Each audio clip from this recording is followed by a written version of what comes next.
buddy. All right.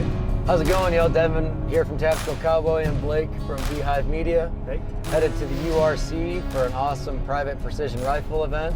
Me and Braden are going to run and gun with a bunch of guys. And this will be episode what?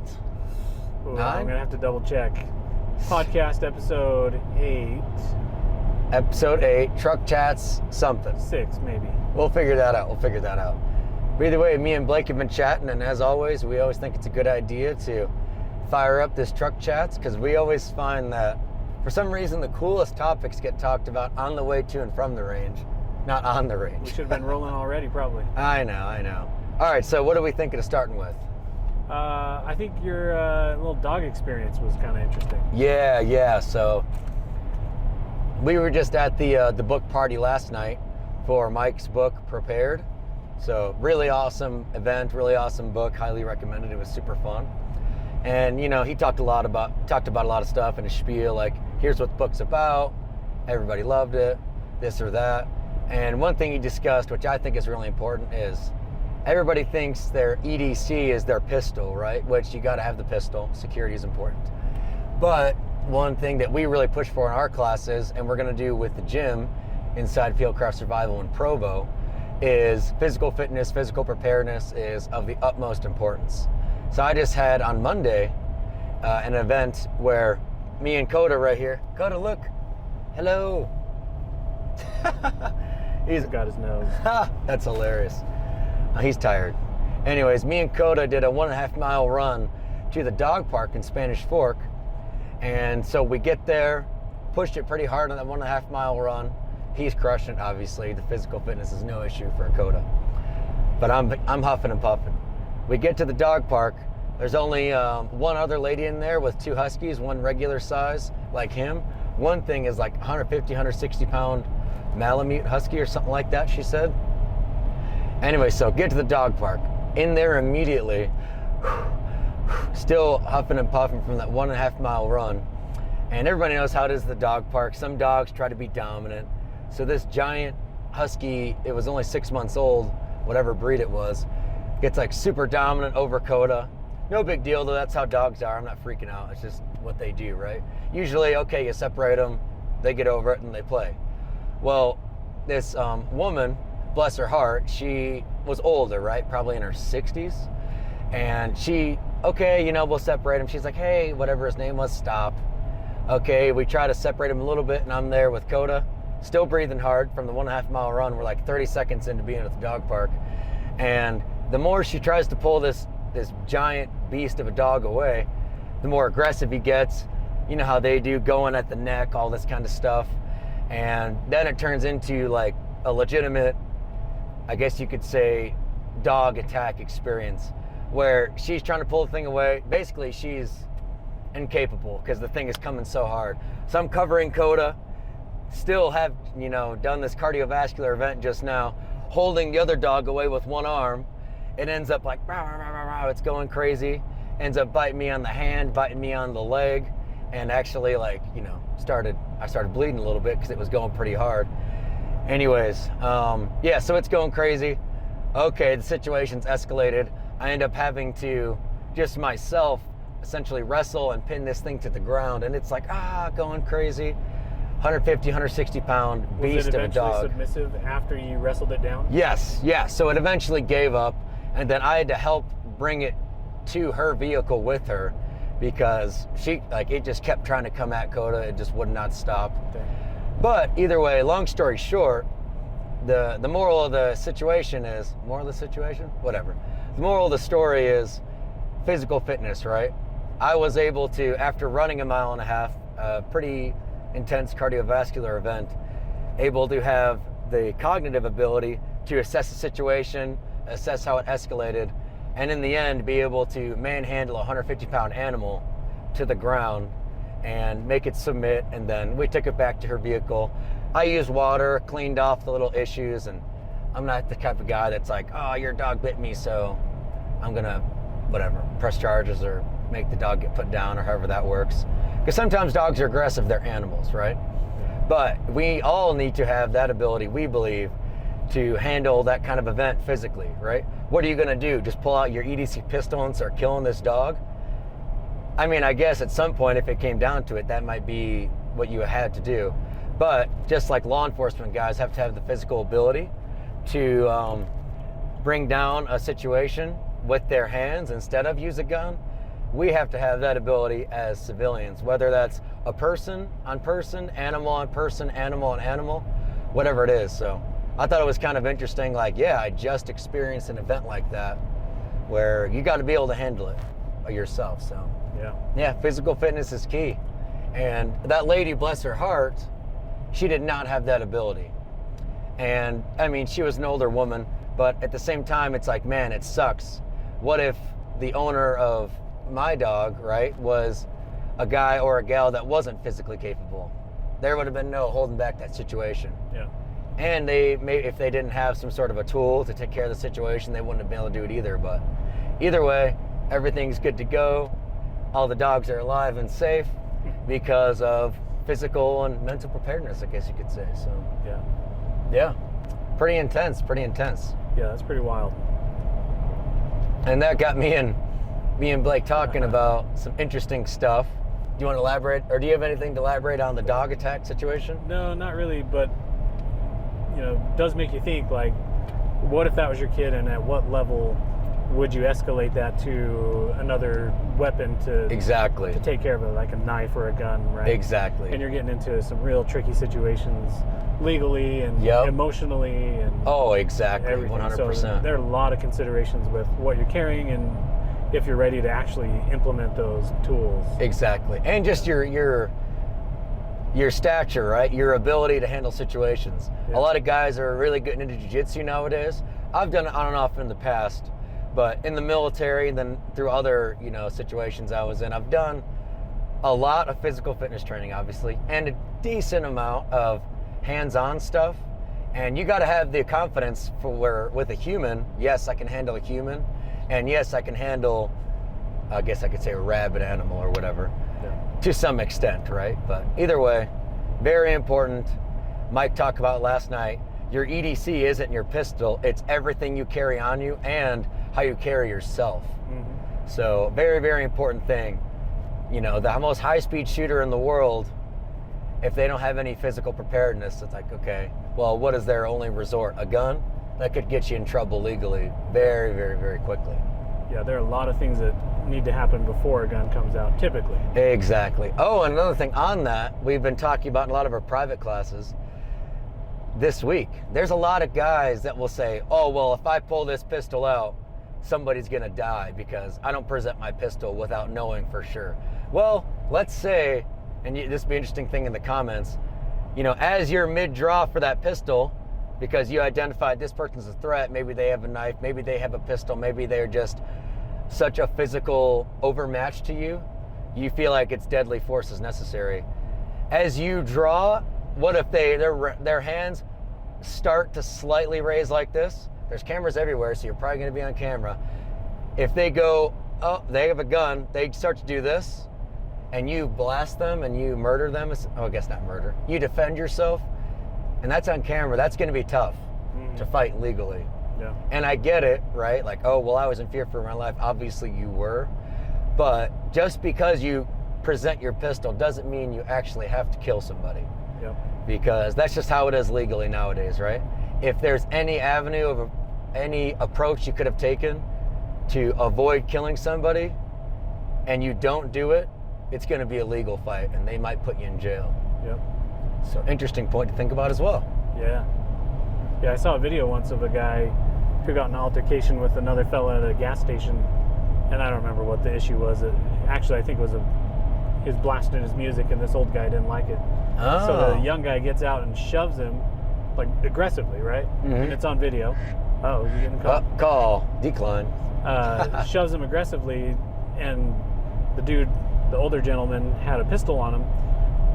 But the issue was he didn't shoot until the guy had already pushed him and had turned around and was walking away. Yeah. But yeah, that's not the time that you use your lethal force. Yeah, that's a clear cut, like, okay, that was not a good use of force for sure. Yeah. But I mean, if everybody saw it, there's that example in Austin, Texas, where, the Uber driver was a National Guard guy, dropped somebody off at the protest, some silly political thing, who knows, I can't remember.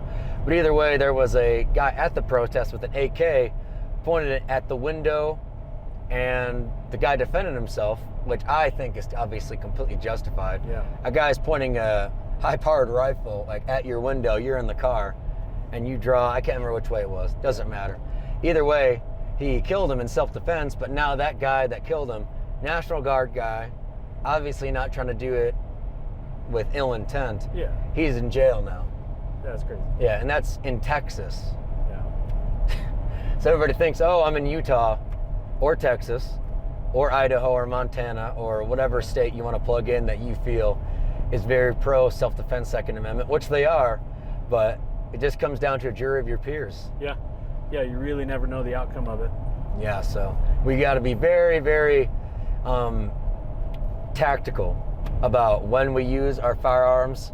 And yeah, if we can be physically fit, physically able, we're a high-speed jiu-jitsu guy, whatever. We can actually de-escalate a situation with our speech. That's another one you can use. We got to have those skills for sure. Shout out to Chris from Odyssey. His low-light class, he talks a lot about the use of a flashlight. So it's like a number one, at their feet, a barrier that gives them like a visual cue to say, this is my space, you're not coming into here. And if they keep at you, then you can escalate to the chest and then eventually the eyes. Oh yeah. Right. So I think that's a pretty cool way to use, for sure, a non-firearm related way to de-escalate or send messages. Right. That's for sure. Yeah. Heck yeah, awesome. Another thing me and Blake were chatting on the way here when it came to the dog situation is what size or what type of an animal do you think you could take? Not like you're trying to attack it, but what level of animal could you defend yourself against? I've had this conversation with friends where we're talking about like that 150, 160 pound dog at the dog park. My wife, afterwards, I was telling her about it, she asked me, she's like, were you ever scared? Like, okay, could that dog actually damage me? Or like damage Coda when I was there? And I said, of course not. Because I have the confidence where, a 160 pound animal, that animal, I feel like I could take it without any extra tools, no problem. Yeah. And I don't know if that's false confidence, but what do you think, Blake? And you're not talking about coming away unscathed, right? No, But not coming away even in this unscathed. instant, you got bit a couple times. Yeah, but I feel like in my situation, I'm not going to let 160 pound, whatever breed that dog was, some sort of a husky looking thing. I mean, if it came down to it, it was trying to kill me, it's not going to kill me. Yes. Yeah. Because, I mean, I'm a human, I've got a brain, and I've got hands, and I'm very physically capable. I'm not going to let it kill me, Right. no matter what. But I've talked to a lot of people that have said, like, even just 100 pound, like, name it, I don't know, German Shepherd or something, right? Sure. They're like, man, that dog would kill me. And I'm like, what? And I might have a false confidence against an animal, but I think it's a mindset thing too, right? Yeah. How could you think an animal, I guess I'm not saying how could you, but having that thought process, like, yeah, that animal could kill me if I was only using my bare hands, like that kind of sucks, right? Yeah. I think you need to become more capable yourself, because as a father, as a man, you need to be able to react in a situation like that, for sure. Yeah. What do you think? What's your limit, Blake, on... Man. Okay, let's say 80 pound German Shepherd. Sure, no problem. You're going to take it? I'll take it. Okay. If it's like my kid or even my dog, right? I consider them part of my family. Oh, 100%. If it's like going to kill my dog, yeah, I'm getting involved and I'm going to handle that German Shepherd. Yeah, so you feel confident that that animal couldn't take you? Yep. You get to like a cougar, man, I don't know. Yeah. It's a little sketchy. They're fast, they're agile, they got claws, they got teeth. So me and Blake were chatting about this just now before we fired this up. It's like, okay, a dog, a very aggressive, large dog I feel confident with.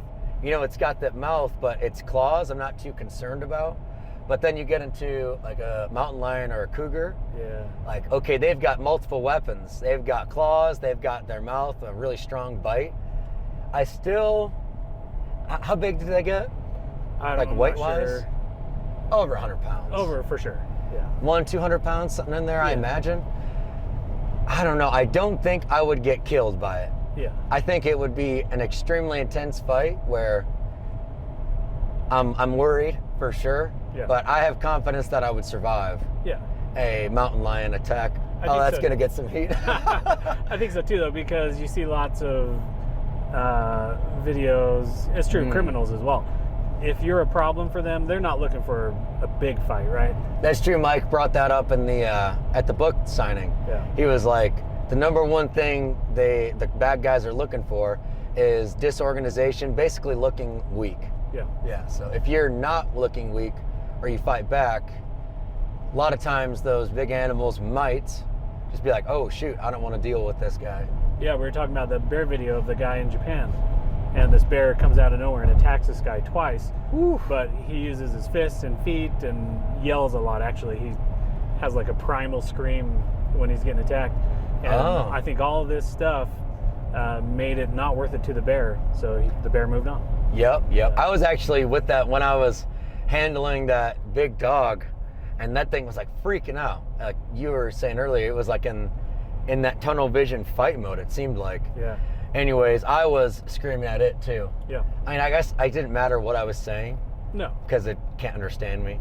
But I was saying stuff like, what was I saying? Like, obviously, like, stop, and something like, you're not in charge or something. So I was like pinning it on the ground. It's like, trying to get up. And I was like yelling at it like, like, stop, you're not in charge. Because that was what was in my head, because clearly that woman was not in charge of her animal, for sure. Yeah. That's interesting, yeah. Interesting. So yeah, so mountain lion. Mountain lion. I think I'm gonna come out on top. I think I could survive. Yeah? A bear. Nice. I don't know about a bear, just because they're so massive. Yeah. And they got the claws, they got the powerful bite. Yeah. And I actually saw a video of a guy that survived a bear attack twice. Yeah. From the same bear. Dang. He got attacked. And how intense. It took him down and knocked him unconscious, because they like to do this little paw thing where they'll kind of bounce on you with their paws. Really? Yeah, it didn't end up eating him, but it did like gnaw on his head a little bit. So he woke up and went down the road another, I don't know how far it was. He's trying to get back to his vehicle or family or home or something. And the bear came again and attacked him. What? Same bear 2 times, and he survived it. Now, I don't know what kind of fight he gave, but bears, the advice is often to play dead. Yeah. And so maybe being unconscious helped him. Helped him out? That's probably my tactic with a bear, is to go unconscious. You think, so would you play dead? I don't know. See, I don't think I would. That adrenaline, just because, it's hard to say. Yeah, I don't think that would be my reaction, because I don't know, I would feel like I'm just leaving it up to the bear whether I live or not. Right. And that's not going to be me for sure. I'm pretty sure this conversation needs to have some type of shirt of the old timer boxer. Oh, against the bear tactical cowboy t-shirt. Yeah, we'll do that for sure. But yeah, I mean, nowadays I have that 10mm Glock 40, so if I'm doing any sort of hike, I always like to roll around with that. Barehanded, you're going against a bear. What's up? No weapon, you're taking a bear. Yeah, would I survive? Yeah. I mean, I think I would survive. Yeah. But that's just my mindset, So it just kind of comes down to, I don't know, warrior mindset or whatever, but I don't think any animal is going to take me. Yeah. But it might take me, but at least I've got it in my head that it won't. So if it comes up, I'm not going to completely drop the ball. I'm going to fight to the death. Yeah, sure. Yeah. And especially where family's involved, man. Oh, That's a different thing. If it's just me, maybe that fight response is a little different versus my kid, versus my wife. Oh, 100%. 100%.